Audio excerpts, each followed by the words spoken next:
Hi everybody, welcome back to another video, and today we're going to be talking about Xanthelasma and the new, better ways of getting rid of it in 2022. Now in today's video, I'm not going to be really focusing on what exactly Xanthelasma is or why it develops. I'm going to be focusing on the treatment options. And for those of you that don't know, Xanthelasma are cholesterol deposits. They're harmless, benign, kind of yellowish bumps that appear around the eyelid. They can be soft, chalky, and semi-solid. Now the treatment options for Xanthelasma have always been surgical excision, where you're actually cutting it out, lasers, chemical peels, electrosurgery, and curettage. And curettage is, for those of you that don't know, is basically a scraping tool that scrapes away the skin. And with all of those treatment options, the recurrence is really high. Now the purpose of today's video is to really just share with you guys, based on my experience, what methods work the best. Now, obviously, I'm not a doctor. I'm not excising skins, cutting skin, or injecting anything. However, I do use most all energy-based devices, and I have narrowed it down to just a few that I've seen to work the best. Now, for any laser treatment for Xanthelasma, you're always going to be wearing those interocular shields, and they're basically like metal contacts. There's a numbing solution applied, but those are necessary. And the first method is actually going to be the 1064 nanometer QSwitch ND Yag laser.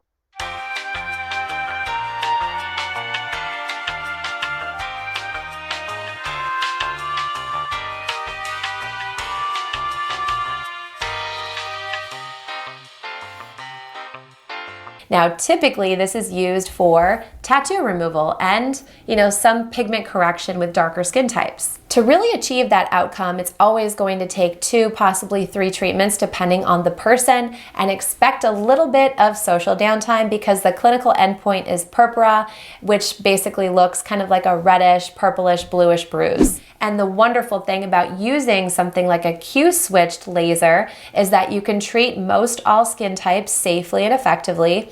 And this is non-invasive. There's no indication or scars from the procedure.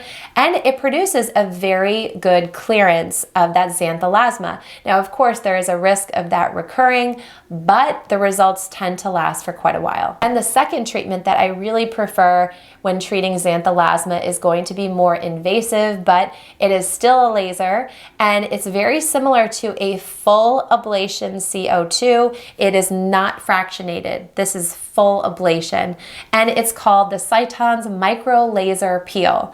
Now this is really, if you want to get technical, it's an erbium YAG full ablation. Now this one's going to be a bit more uncomfortable, so it's always done under local anesthesia or injections of lidocaine. Now you're definitely going to have a lot more downtime with this, at least 7 to 10 days sometimes before you start looking like yourself again. Now with this particular laser, you don't have to overheat the skin tissue. You really only need to treat 50% of the area, because through the skin healing process or the inflammatory response, the macrophages actually remove the rest. So that's it, guys. These are the 2 most cutting-edge treatment options for Xanthelasma today. In my industry, energy-based devices are quickly becoming the first choice for all physicians and providers all over the world when it comes to skin disorders, especially because you don't get the systemic side effects that you would with a drug, and you don't get any scarring that you would from surgery. And thank you guys again for watching. Please leave any comments below, and I'll see you next time. Bye.